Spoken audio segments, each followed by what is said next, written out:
Hi students, welcome to Universal Viswa Gurukulam YouTube channel. నా పేరు సాయి చక్రవర్తి. VTG సెట్లో భాగంగా తెలుగు సిలబస్లో నేడు మనం చర్చించుకోబోయే అంశం కాలములు. వెరీ ఇంపార్టెంట్ చాప్టర్ ఇది.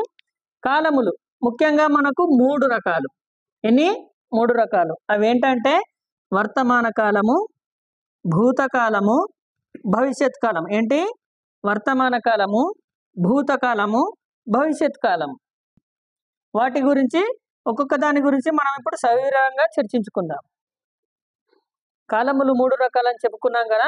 అందులో మొదటిది వర్తమాన కాలము. ఏంటి? వర్తమాన కాలం. వర్తమాన కాలము అంటే ప్రస్తుతం జరుగుతున్న కాలాన్ని వర్తమాన కాలం అంటారు. ప్రస్తుతం ఇప్పుడు ఏం జరుగుతుంది నేను చెప్తున్నా అన్నట్టు, చెబుతున్నాడు అనేది వర్తమాన కాలం. చదువుతున్నారు, రాస్తున్నారు, వెళ్తున్నాడు, తింటున్నది, పాడుతున్నాడు అనేటి వర్తమాన కాలానికి కొన్ని ఎగ్జాంపుల్స్ అన్నట్టు. అది వాక్య రూపంలో సీత పాఠం చదువుతున్నది. ఇప్పుడు ఏం చేస్తున్నది? సీత చదువుతున్నది. ఇప్పుడు జరుగుతున్నది కాబట్టి ఇది వర్తమాన కాలం అన్నట్టు. రాజు బడికి వెళ్తున్నాడు. రాజు ఏం చేస్తున్నాడు? ఇప్పుడు బడికి వెళ్తున్నాడు అనేది వర్తమాన కాలం కిందికి వస్తున్నది అన్నట్టు. మీరు ఇప్పుడు ఏం చేస్తున్నారు? పాఠం వింటున్నారు. నేనేం చేస్తున్నా? పాఠం చెబుతున్నా. ఇప్పుడు ఏం చేస్తున్నామో అది తెలియజేయడం, చెప్పే కాలాన్ని వర్తమాన కాలము అని అంటారు. ఓకే, ఇందాక మనం వర్తమాన కాలం గురించి తెలుసుకున్నాం కదా. ఇప్పుడు భూతకాలం. భూతకాలము అంటే ఏంటి అంటే జరిగిపోయిన కాలం, అంటే జరిగిపోయింది అన్నట్టు. ఇది వర్తమాన కాలం అంటే జరుగుతున్నది, ప్రస్తుత కాలం అంటే వర్తమాన కాలం. భూతకాలం అంటే జరిగిపోయిన కాలం. అంటే దాంట్లో ఏమొస్తాయి? చదివాము అంటే చదివేశాము అన్నట్టు. రాశాడు అంటే రాసేసాడు అంటే అయిపోయింది, ఇంటి పని చేసేసాడు అన్నట్టు, అయిపోయింది అన్నట్టు.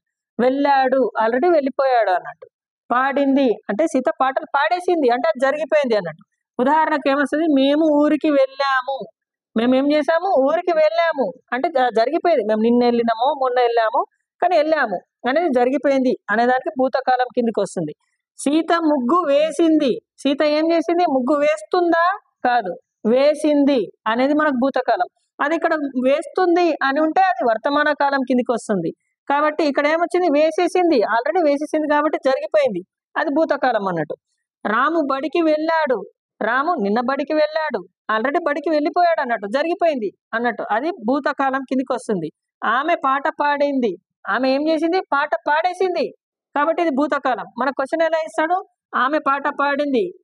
ఇక్కడ పాడింది అనే దాని కింద గీత ఇచ్చి కింది వాణిలో కాలాన్ని గుర్తించండి అని అంటే వర్తమాన కాలమా, భూతకాలమా, భవిష్యత్ కాలమా అని ఇస్తాడు. అప్పుడు పాడింది జరిగిపోయింది కాబట్టి అది భూతకాలం కిందికి వస్తుంది. ఓకే, ఇప్పుడు భూతకాలం అయిపోయింది కదా. నెక్స్ట్ భవిష్యత్ కాలం గురించి తెలుసుకుందాం. స్టూడెంట్స్, మనం ఇందాక భూతకాలం, వర్తమాన కాలం చెప్పుకున్నాం కదా. ఇప్పుడు భవిష్యత్ కాలం అన్నట్టు. భవిష్యత్ కాలం అంటే జరగబోయే కాలం, అంటే ముందు జరగబోయే కాలం. ముందు ఏం జరుగుతుందో తెలియదు అన్నట్టు. పెద్దలు అంటారు కదా భవిష్యత్ ఎట్లుంటుందో అని, మనకు తెలియదు కదా. అట్లా భవిష్యత్ కాలం అంటే జరగబోయే కాలం. అది చదువుతారు అంటే ఇది భవిష్యత్ కాలం అన్నట్టు. చదువుతారు అనే దానికి భూతకాలం ఏంటి? చదివాను. వర్తమాన కాలం ఏంటి? చదువుతున్నాను. భవిష్యత్ కాలం ఏంటి? చదువుతాను అంటే ఇంకా చదవలేదు, ఇంకా జరగలేదు అది అన్నట్టు. తింటాడు అనేది భవిష్యత్ కాలం. తింటాడు అనే దానికి భూతకాలం ఏంటి? తిన్నాడు. వర్తమాన కాలం ఏంటి? తింటున్నాడు. భవిష్యత్ కాలం ఏంటి? తింటాడు అంటే ఇంకా తినలేదు, జరగబోతుంది అన్నట్టు. తింటాడు. రాస్తాడు అలాగే వస్తాడు అన్నట్టు. ఇప్పుడు ఉదాహరణ చూడండి. రాజు అన్నం తింటాడు అనేది ఇంకా తిన్నాడా? లేదు, కాబట్టి ఇది భవిష్యత్ కాలం అన్నట్టు.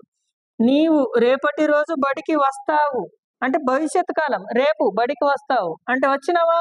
రాలేదు. వస్తున్నావా అంటే లేదు, అంటే వస్తావు అన్నట్టు. అంటే జరగబోతుంది అనే దాని గురించి చెప్తుంది కాబట్టి ఇది భవిష్యత్ కాలము అని అర్థం.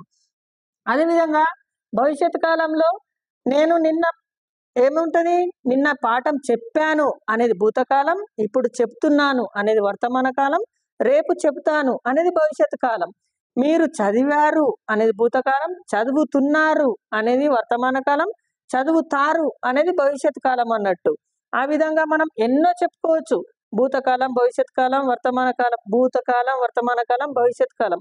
నిన్న అనేది భూతకాలం అవుతుంది, నేడు అనేది వర్తమాన కాలం అవుతుంది, రేపు అనేది భవిష్యత్ కాలం అవుతుంది అన్నట్టు. భవిష్యత్ కాలం అంటే ఏం చెప్పుకున్నాం? జరగబోయే కాలం అన్నట్టు. అదేవిధంగా సీత బడికి వచ్చింది అనేది భూతకాలం, వస్తుంది అనేది వర్తమాన కాలం, రేపు వస్తుంది అనేది మనం భవిష్యత్ కాలం కింద లెక్కేసుకోవాలన్నట్టు. ఈ విధంగా మనం భూతకాలం, భవిష్యత్ కాలం, వర్తమాన కాలాల మీద చక్కగా నేర్చుకొని దీనిపైన తప్పకుండా మనకు విటిజీ సెట్లో ఒక బిట్ అనేది వస్తుంది. తప్పకుండా నేర్చుకోండి. ఇంకొన్ని ఎగ్జాంపుల్స్ కూడా మీకు ఇచ్చే మెటీరియల్ ప్రొవైడ్ చేయడం జరుగుతుంది. Thank you. హాయ్ స్టూడెంట్స్, నేను మీ Anji sir, universal academy or universal Vishwagurukulam YouTube channel యొక్క డైరెక్టర్ని. ఈరోజు సార్ చెప్పినటువంటి పాఠం కాలములు 3 అని, అవి వర్తమానం, భూతం అండ్ భవిష్యత్. ఈ 3 కాలాల నుంచి ప్రతిసారి వీటి సెట్లో ఒక బిట్టు ఖచ్చితంగా పడుతుంది. ఖచ్చితంగా ఈ కాలాల గురించి నేర్చుకోండి.